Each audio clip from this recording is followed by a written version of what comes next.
Hi, this is Carrie Cooper for Guitar Center's Focus on Rock. Van Halen's Jump is one of the most instantly recognisable tracks of both Van Halen and the 80s popular music scene at large.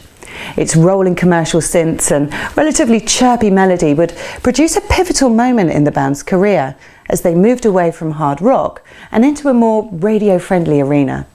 But it was this song Jump, originally inspired by the notion of suicide, that would also produce, in our opinion, the most quintessential 1980s low-budget, high-entertainment music video of all time. It's hard to think that the idea for a record such as Jump was originally conceived by a story of potential suicide, but that is very much the case. David Lee Roth had seen a news report on television about a young man who'd been standing at the top of a city building threatening to commit suicide. Though the general feeling and tone of the report is, of course, one of horror, Roth wondered if there might have been just one person in that crowd looking up, actually willing him to do it. Go on, jump. Roth shared the idea with the band, who were up for it as a songwriting concept, but instead portrayed the track as an invitation to jump into love. The distinctive synth sound was a bone of contention in the group at the time. Eddie Van Halen played it on an Oberheim OBX-A synthesizer, Oberheim being a big synth manufacturer in the 80s. Eddie's first instrument wasn't actually guitar. He didn't start playing the guitar until he was a teenager, but was classically trained as a pianist since childhood.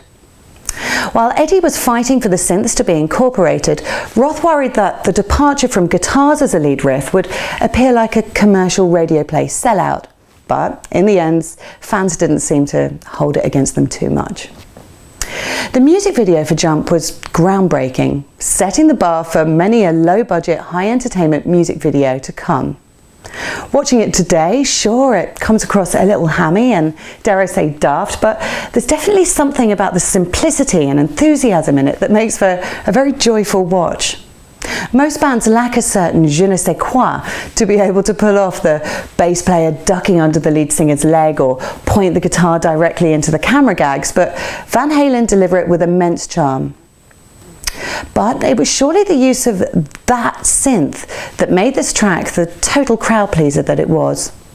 Roth hadn't been keen on Eddie playing keys at all, but if he hadn't built his own studio in California called 5150 being police code for mental case, he might not have had quite so much freedom or influence in order to create that heady mix of synth-driven pop and arena rock that made it the ultimate anthem of its time.